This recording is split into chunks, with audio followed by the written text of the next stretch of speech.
So after knowing option number 1 for law of sine, let us now have option number 2. So what are the involved conditions for option number 2? Kung sa option number 1, ang focus natin ay dalawang angles at isang side, how about for option number 2? What will be the involved elements or parts of your triangle? So for option number 2, yes, Ms. Rosales, what are the conditions involved? It will be involving two sides and one angle. So ang main focus actually on this case will be the angle. So this condition or this option will be classified into two cases. Yung case number 1 natin will be involving obtuse angle. And case number 2 will be dealing with acute angle. So yun po yung mga cases na involved naman natin for option number 2. So let us start with case number 1, obtuse angle. Under obtuse angle or case 1, obtuse angle, there will be two sub-ideas. Meron pang dalawang sub-cases. So case number 1, 1.1, it will be dealing with, this will be condition if the given side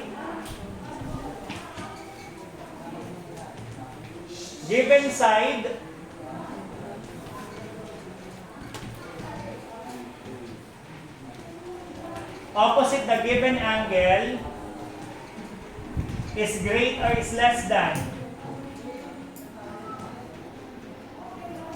the other side. Again, let me repeat. This case will be involving about the side opposite the given angle is less than the other side. What do I mean by this one? Di ba your angle and sides are opposite with one another? If the given angle and its opposite side, the opposite side is less than the value for the other side, so we're going to deal with case number 1.1. How is that? To better understand it, let us have an illustration. Let's say given your triangle. So the involved angle here will be obtuse. Ano ba yung obtuse angle na tinatawag natin? Any idea from the group? When can we consider the angle is obtuse? Basta po obtuse. What do you mean by obtuse? Di ba meron tayong obtuse, meron tayong acute, meron tayong right. Pag right, yun yung 90 degrees. How about obtuse?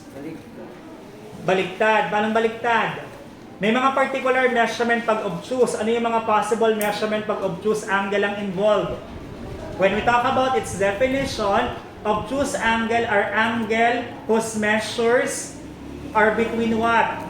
Between 90 degree to 180 degrees. Ibig sabihin, yun yung mga measurement na 95, 100, 110, 140, 170, basta ang pagitan niya ay nasa 90 to 180, ang classification ng angle ay obtuse angle. Let's say we have here 100. Is that the obtuse angle? So definitely yes, dahil yan ay nakapagitan sa 90 and 180. So how is this condition should be treated? So sabi dito, the given side opposite the given angle is less than the other side. What if the side opposite 100 degree is 10 units? So yung katapat niya, 10 units. And the other given side, let's say this side measures 12. How will you compare the measurement of 10 and 12? So ito yung tinatawag natin given side na yan yung 10. Yung opposite angle naman will be yung 100 degrees. And the other side pertains to 12.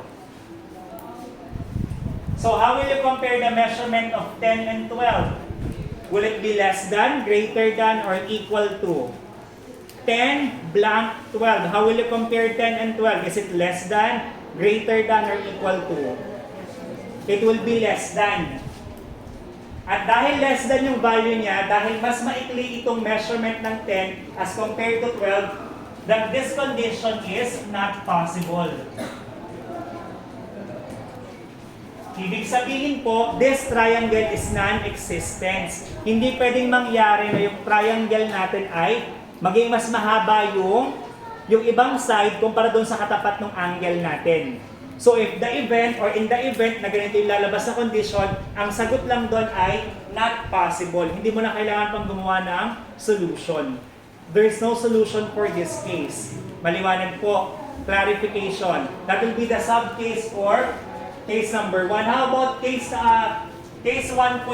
Yung panibagong sub-case ng case number 1. On this case, we're going to have the other way around. Instead, the lesson will become more than. So how will you treat that kind of condition? Let me write it first.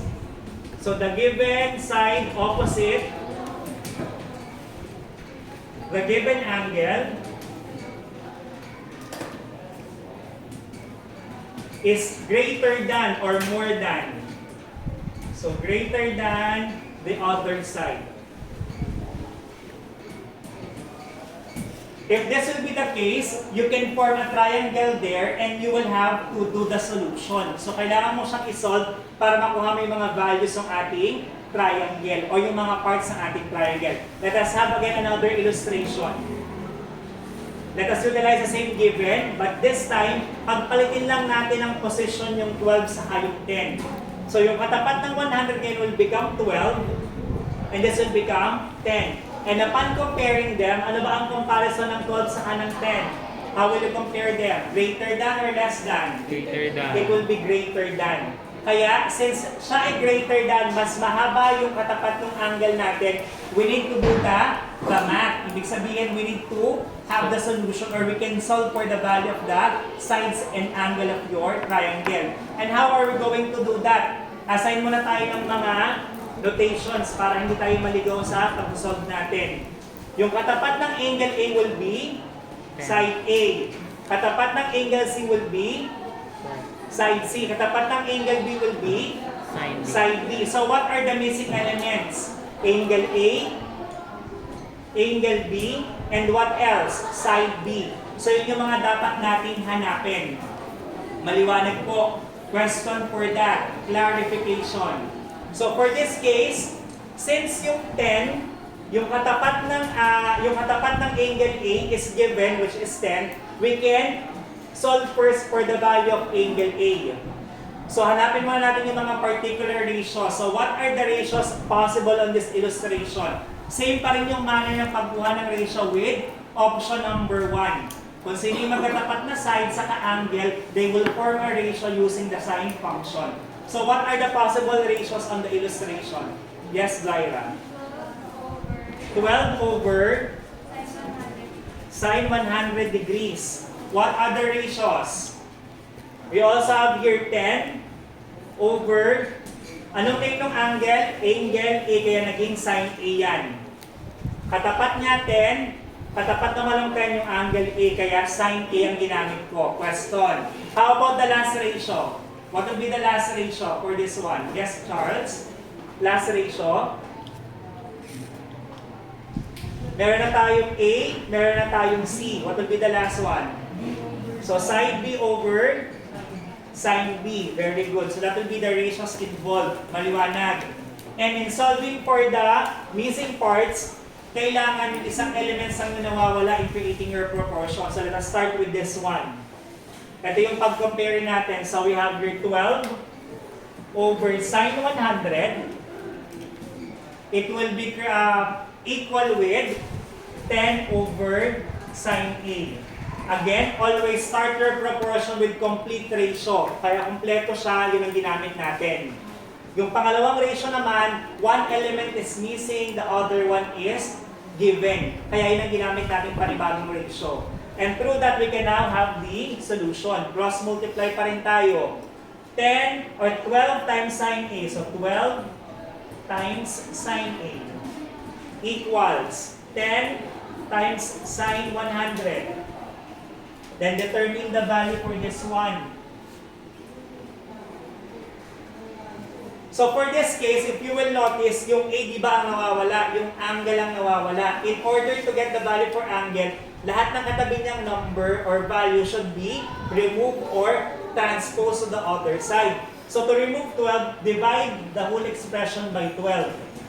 Para ma-cancel out lang natin yun. So we have here sine A equals with, ano ang sine 100? Kindly press on your calculator. 1.98. So we have 0.98 over 12. And simplify this term. Ano ang 10 times 0.98? 9.8 divided by 12. 82. 0.82. So we have your sine A equals to 0.82. We're looking for angle. Is 0.82 possible for the measure of an angle? Possible siya kaso sobrang liit ng value na yun kasi decimal siya. Ibig sabihin, we're not yet through with the solution. In order to get the value for A, you need to transpose sine to the other side. Kailangan pa siyang malipat or simply get the inverse of the sine function. Gagamit tayo ulit dyan ng arc function. So pag nilipat siya, magiging A equal with sine raised to negative 1 times 0.82. Pakipress sa calculator, what will be sine arc cosine or arc sine rather times 0.82. What will be the resulting value? Shift sine then 0.82. 50 what? 55. May decimal? Anong decimal? I-round up na lang sa whole number. Let me see. 0 na lang. 0.08 lang naman. Okay na. 55 degrees will be the value. So we have 55 degrees for the value of your angle A. 55 degrees. Question po. Clarification. Next, we're not yet through. Ang meron ka pa lang ay angle A. How about the measure for the other angle and side B? Can we now get the value for the other angle? Meron ka lang measurement na 155. What do you think will be the measure for the other angle? Yung given angle mo ay 100. Yung nasolve mo na angle ay 55. How about the value for the other one? Anyone from the group? 25. Why 25, Carl? Why 25? Pakiramdam mo lang. Why 25? Why 25? Parang 180. Pag-aadin yung dalawang angle and subtract from 180 for the sum, triangle sum theorem. So we have 25 degrees. Question. Clarification. Then, how to get the value for B? So in this case, dun sa ratio mo, dahil may value na yung A, pwede na ito maging sin 55. Yung angle B naman pwede maging sin 25. So we can now solve for the value of your B. So what will be the proportion in solving the value for B? Anyone from the group? Let me just have it on this side. Burahin ko na tong part na to ha. O, continue natin yung solution natin with that one. O, what will be the correct proportion for side B? Anong gagamiting proportion para ma-solve yung value ng side B? Anyone from the group? 12. Correct proportion, yes, Castro. 12 over sine 100 degrees. Sine 100 degrees equals to what? B B over sine 25 degrees. sine 25 degrees. Very good, Castro. Clarification for that. In order to solve for B, start sa kompletong ratio, then compare the ratio with missing element which is side B. After that, cross-multiply tayo. Paki-multiply. So we have B times sine 100. B times sine 100 pa rin yan. Equals 12 times sine 25. Paki-simplify. What's the value for sine 100? What is sine 100? 0.98. 98. How about sine 25? What would be the value for sine 25? 0.42. 42. And simplify it now. Divide both sides by 0.98 in order to get the value for B. So B is equals with what? Paki-divide and multiply, or multiply rather and divide. 12 times 0.42. 5.04. Divided by 0.98. 5.14. 1/4. So this will be your value. Clarification for this case. Ito po ay case number 1.2. if the value of the other side or if the value of the given side is greater than the other side. Pakicopy yung ating Nakasunod ka dun sa example. una.